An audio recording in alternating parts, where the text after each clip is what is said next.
E passando Jesus outra vez num barco para o outro lado, ajuntou-se a ele uma grande multidão, e ele estava junto do mar. E eis que chegou um dos principais da sinagoga, por nome Jairo, e vendo-o, prostrou-se aos seus pés, e rogava-lhe muito, dizendo: minha filha está à beira da morte. Rogo-te que venhas e lhe imponhas as mãos, para que sare e viva. E foi com ele, e seguia uma grande multidão que o apertava. Versículo 34. E ele lhe disse: filha, a tua fé te salvou, vá em paz e ser curada deste mal. E estando ele ainda falando, chegaram alguns do principal da sinagoga, a quem disseram: a tua filha está morta, para que enfadas mais o mestre? E Jesus, tendo ouvido estas palavras, disse ao principal da sinagoga: não temas, crê somente. Vou repetir a porção bíblica do versículo de número 36. E Jesus, tendo ouvido estas palavras, disse ao principal da sinagoga: não temas, crê somente. Quantos acreditam que Deus pode usar quem estiver disposto a ser usado por Ele? Diga amém. Amém. E quantos acreditam que entre os dispostos a serem usados por Deus, essa pessoa do teu lado está incluída nesse número de pessoas? Quem acredita, diga amém. Então, por gentileza, deixa Deus te usar e diga pelo menos para 2 pessoas perto de você: não temas, crê somente. Não temas, crê somente. Oh glória! Quem pode adorar a Jesus, fique à vontade, porque Ele é digno. Meus irmãos e minhas irmãs, me empreste a sua atenção. Eu costumo dizer que qualquer que seja o ministro, o orador, o porta-voz, o profeta, aquele que fala, esse tal será pouco útil se ele não puder contar com a atenção dos ouvintes. Então empreste a sua atenção, porque eu quero ser útil ao propósito que Deus já estabeleceu para nós esta noite, mesmo antes desse culto começar. O texto que nós acabamos de ler é um texto dos mais conhecidos das páginas neotestamentárias, muito em vista pelo fato desse texto estar mostrando de uma forma muito direta a pessoa de Jesus, o Filho de Deus, o Filho do homem, em atividade ministerial. E nessa atividade ministerial, Jesus opera um grande milagre. Milagre esse que é também um dos motivos pelo qual esse texto é muito conhecido, já que nesse texto Jesus opera um milagre de ressurreição ou ressuscitação de uma pessoa que, por sua vez, havia morrido. O texto vai deixar bem claro que Jesus aceita o convite de um certo homem, vai à sua casa, a sua filha já estando morta. Jesus traz de novo a oportunidade a esta moça, a esta jovem, de reviver ou de ressuscitar. Por isso esse texto é muito conhecido, porque não é muito comum ver ou contemplar ou ouvir falar de que alguém foi ressuscitado ou de que alguém foi trazido de volta da morte para a vida.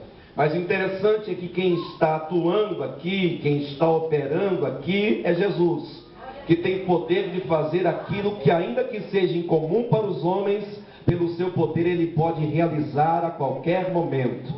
É por isso que a Bíblia diz que para Deus não haverá impossíveis.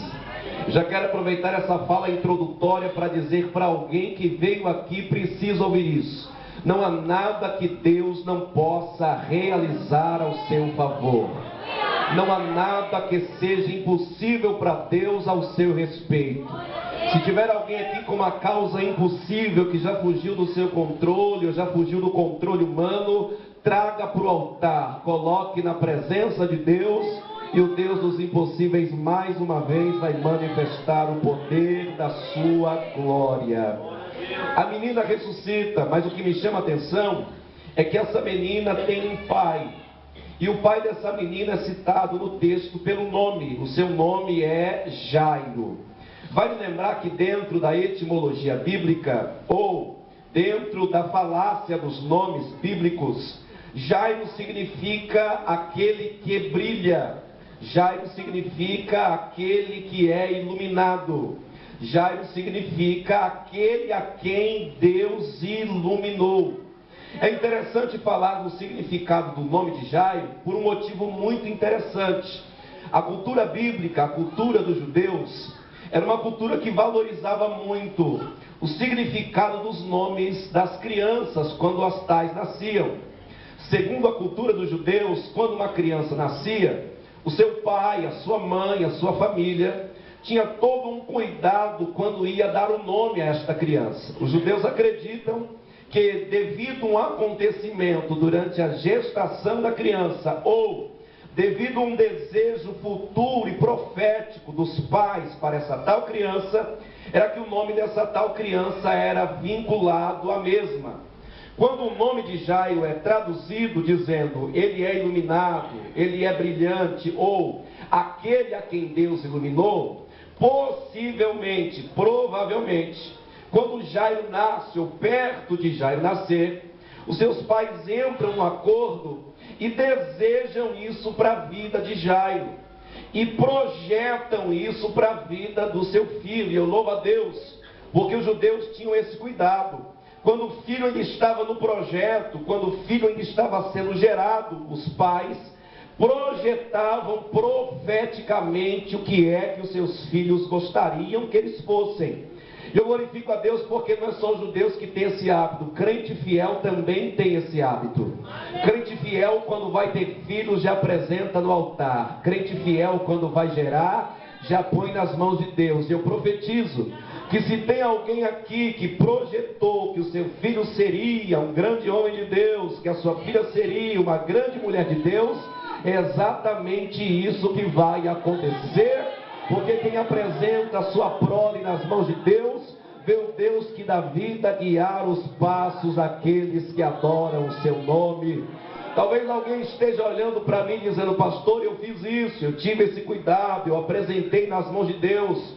Só que meu filho cresceu, a minha filha cresceu, saiu da igreja, está no mundo, e agora eu não sei mais o que eu faço. Eu vim lá de Jandira como profeta. Não importa como seu filho, a sua filha esteja agora. O que importa é que o Deus a quem você o consagrou, o Deus a quem você apresentou, continua no controle da história e vai trazer o seu filho, a sua filha de volta para o caminho. Ela é Maracala, Marassônia. Eu estou pregando e fazendo um parênteses dentro dessa mensagem para avisar para você, pai, para avisar para você, mãe: o seu filho e a sua filha vai ser o que você projetou na presença de Deus. O seu filho e a sua filha será o que você orou a Deus para que ele fosse. O diabo quer, mas não é do diabo. O seu filho é de Deus. Os demônios perseguem, mas os demônios não vão prevalecer, porque tem um Deus no céu que deu vida ao seu filho e ouviu a sua oração a respeito da sua prole. Quem acredita nesta profecia, glorifique a Deus. Possivelmente, quando Jairo nasce, os seus pais dão esse nome dizendo: eu quero que meu filho seja um homem brilhante, eu quero que meu filho seja um homem iluminado, eu quero que meu filho seja um homem que tenha a luz de Deus na sua vida. Jairo cresce e o que os seus pais desejam se cumpre. Jairo se torna um cidadão judeu brilhante. Jairo se torna um pai brilhante. Tanto é que a Bíblia vai dizer que Jairo era um homem de influência. Quando a Bíblia cita que ele era chefe da sinagoga, ou príncipe da sinagoga, ou principal da sinagoga, a Bíblia está dizendo: o desejo dos pais de Jairo se cumpriu. Ele se tornou um homem brilhante, ele se tornou um cidadão brilhante, ele se tornou um pai de família brilhante, ele se tornou um religioso judeu brilhante. E alguém ainda tem a barreira de entender que quando Deus escolhe alguém para fazer brilhar para a glória dele, Deus cumpre isso na vida das pessoas. É bem verdade que tem algumas pessoas com a mente pequena na igreja, dizendo, não, aqui quem brilha é só Jesus. Lógico, Jesus brilha porque o brilho dele é a essência dele. Glória mas a quem anda Deus. com Jesus também brilha, não com o seu Aleluia. brilho próprio, mas com brilho que é reflexo da presença de Jesus. Ou seja, eu estou pregando para alguém aqui que Jesus chamou para brilhar. Eu estou pregando aqui para pessoas que Jesus chamou que você seja iluminado. Eu estou pregando aqui para homens e mulheres que Jesus no seu projeto disse, vai andar na minha presença e vai ser brilhante. Pastor, cuidado para não cometer um erro bíblico. Vou te explicar. Jesus tem tanto desejo que o seu povo brilhe, que ele reúne os seus discípulos e diz o seguinte em um dos evangelhos, que a vossa luz resplandeça diante dos homens, para que eles vejam as vossas boas obras e glorifiquem o Pai que está no céu. Sabe por que Jesus quer que você brilhe? Porque quem brilha na presença de Jesus está diante da sua face, e o brilho da sua glória reflete em nós. Sabe por que Jesus quer que você brilhe? Porque quando um crente brilha, quando um crente é iluminado na terra, alguém olha para o crente e diz, é o Deus que esse crente serve que faz ele brilhar. Sabe por que Jesus quer que você brilhe? Porque o brilho do crente representa o testemunho desse crente. O crente que tem vida com Deus é aceso. Um crente que tem vida no altar brilha onde quer que ele chegue. Aí tem alguém que diz, pastor, mas eu sou tímido, eu sou humilde. Não interessa. Se você tem a presença do Espírito Santo na sua vida, a sua timidez te faz se esconder, mas a presença de Deus te faz aparecer. Se você é uma pessoa que não tem o hábito de aparecer aos homens, a sua humildade faz você ficar escondido, mas a presença de Deus faz com que o brilho da presença dele na tua vida resplandeça onde quer que você chegue. Tanto é que na parábola da candeia Jesus disse, se a lâmpada estiver acesa, se o candeeiro estiver aceso, se a candeia estiver acesa, não deixe ela escondida num lugar isolado ou embaixo da cama. Coloque ela na parte de mais destaque da casa, para que quando alguém entrar e ver o brilho daquela luz, saiba que tem alguém aceso, saiba que tem alguém brilhando, e saiba que tem alguém que tem o brilho da luz da glória de Deus. Eu sei que eu estou pregando a igreja, e pregar a igreja é pregar a um povo que sabe que humildade convém aos santos. E quando alguém é humilde, ele não força a barra para aparecer, ele não puxa o tapete de ninguém para aparecer, ele não quer passar à frente de ninguém para aparecer. Muito pelo contrário, crente que é crente procura se esconder, se humilhar, se colocar na condição de alguém que depende de Deus. Mas é por isso que Deus vai te fazer brilhar, porque a sua humildade faz o Espírito Santo te pegar pela mão e dizer, anda na minha presença, porque o brilho da minha glória será a tua companheira. O brilho da minha glória vai caminhar com a Lamara Xanduramahaya. Eu vou profetizar porque a minha alma está cheia da virtude deste Deus, pastor Tiago.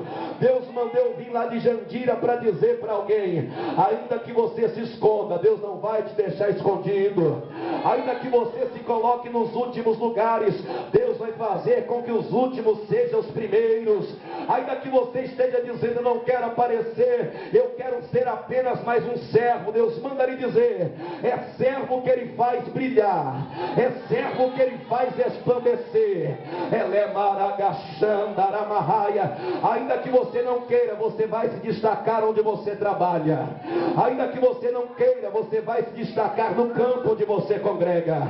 Ainda que você não queira, você vai brilhar em todas as áreas da sociedade. E quando alguém dizer, por que é que esse crente, esse irmão, esse obreiro se destaca tanto, vai ter alguém para dizer, porque ele é de Deus, ele serve a Deus, e o brilho da presença de Deus anda com ele. Deixa eu ver quem acredita no que eu estou pregando aqui essa noite. Deixa eu ver quem acredita no que está sendo pregado aqui essa noite. Se você acredita, levante uma de suas mãos. Se você acredita, aproveita para fazer o que crente faz de melhor, que é dar glória a Deus. Se você acredita, aproveita que levantou a mão, já está glorificando, para receber a presença do Deus que vai te fazer brilhar, para fazer a presença de Deus resplandecer na tua vida. Quem recebe isso, diga glória a Deus. Então quem anda com Deus pelo brilho da glória e da essência de Deus, vai resplandecer onde quer que ele chegue. E é isso que acontece com Jairo. Quem está aqui, diga comigo: Jairo cresceu e se tornou um homem brilhante. Eu vou profetizar isso aqui para alguém que veio aqui ouvir a voz de Deus. Deus fará de ti alguém brilhante. As maiores ideias vão sair da sua mente. As maiores estratégias Deus vai entregar a você. Na tua faculdade, quem vai ter as melhores notas é você. Na sua área de trabalho, quem vai se destacar mais é você. Na sua área comercial, o comerciante que mais vai vender é você. Por quê, pastor? Porque eu sou bom? Não. Porque o Deus que você serve é poderoso para fazer a luz da glória dele resplandecer na tua vida. Quem recebe isso, bendiga o nome do Senhor. Agora olhe para cá. Quando isso acontecer, ou à medida que isso vai acontecer na sua vida, a oposição maligna vai fazer de tudo para ofuscar o brilho de Deus em você, ou até para apagar a luz de Deus na sua vida. E é aqui que a gente entende que vida de crente não é só estar diante dos holofotes do destaque. Vida de crente é a vida de alguém que tem a Deus, que tem Deus na vida e por isso brilha, mas que no meio da sua caminhada vai sofrer investidas pesadas para que a sua luz seja ofuscada ou até mesmo apagada. Sabe para que eu estou pregando aqui hoje? Para alguém que Deus fez brilhar em alguma área da sua vida. O inimigo, não gostando disso, já está olhando para você e está dizendo: vou apagar esse fogo, vou apagar esse brilho, vou apagar essa luz. Sabe para que eu estou pregando aqui? Para alguém que buscou, se colocou na presença de Deus, está vivendo uma vida de obediência. Deus se agradou das tuas obras e diz: agora ela vai crescer. Agora ele vai crescer. O diabo, sabendo disso, disse: agora que Deus está fazendo ela crescer e que o brilho da presença de Deus acompanha ele ou ela, onde quer que ele vai, eu vou investir pesado contra ele. É isso que acontece com Jairo nesse contexto. Jairo, o homem brilhante, Jairo, o homem que tinha a luz de Deus na vida, um pai brilhante, judeu brilhante, um cidadão brilhante, um príncipe de sinagoga brilhante, agora é levado a olhar para dentro da sua própria casa e ver a sua filha enferma. E pasmem, não era qualquer tipo de enfermidade. Segundo o contexto bíblico, a enfermidade era grave, tão grave que a sua filha é acometida de morte. O que é isso, pastor? É o diabo vendo a luz de Jairo brilhar e dizendo: agora eu vou apagar a luz dele. É o diabo vendo Jairo prosperar e dizendo: agora eu vou interferir para o mal na história dele. É o diabo vendo a glória de Deus na vida de Jairo e dizendo: eu vou dar um jeito de apagar essa luz, eu vou dar um jeito de apagar esse brilho, eu vou dar um jeito de apagar esse fogo. E o pior, ele entra na área de maior debilidade de um homem. Ou seja, quando a filha de Jairo fica enferma, o diabo está tocando na área mais sensível de um homem, que é na sua prole, que é na sua querida filha. Segundo o texto, a menina tinha cerca de 12 anos. Imagine, para um pai, para um homem brilhante, para um servo de Deus brilhante, olhar para dentro da sua casa e ver a sua filha, filha querida, filha dos seus projetos, enferma, em cima de um leito, e o pior, piorando cada vez mais. Uma das maiores investidas do diabo contra a vida de um crente que Deus chamou para brilhar é tentar destruir a estrutura da casa dele, principalmente porque o texto diz que Jairo era príncipe da sinagoga, ou seja, Jairo era uma espécie de obreiro da época. E se tem uma coisa que o diabo gosta, é pegar a vida de crente fiel, de obreiro fiel, e dizer: vou entrar na casa dele, vou destruir a estrutura familiar dele. Por que que o diabo faz isso? Porque quando o diabo consegue atingir os nossos de dentro da nossa casa, a primeira coisa que acontece quando a gente sai de casa é alguém olhar e dizer assim: não é príncipe da sinagoga? Por que é que a filha está desse jeito? Não é crente? Porque a família está desse jeito? Não é pastor, não é pregador? Porque a família está desse jeito? Por quê? Porque o diabo tenta nos enfraquecer para nos desestabilizar. Mas eu não vim pregar aqui para qualquer pessoa essa noite. Eu vim pregar para um povo que o diabo quer estabilizar, mas que você está firmado sobre a rocha e nada vai acabar com o que Deus tem para a sua vida. Porque assim, igreja, nem todo mundo consegue desassociar um motivo de dificuldade que a gente enfrenta dentro de casa com o chamado e o ministério que Deus te confiou. Não, eles já começam a dizer: se é crente não era para estar assim, se é fiel não era para estar passando por isso. E alguns assassinos espirituais que acham que conhecem Deus começam a atribuir o seu problema particular com algum tipo de pecado que você esteja cometendo. Mas eu vim lá de Jandira para pregar para alguém que entrou aqui: o diabo está lutando para apagar o teu brilho, entrou numa área delicada da tua vida, mas como profeta de Deus eu lhe digo: descanse em Deus e se prepare, porque o diabo veio por um caminho, mas vai voltar por 7. O diabo veio para te destruir, mas vai ser destruído. O diabo veio para te derrubar, mas quem vai ser derrubado na tua vida é ele. O diabo veio para te matar, mas Deus está dizendo: eu vim para dar vida.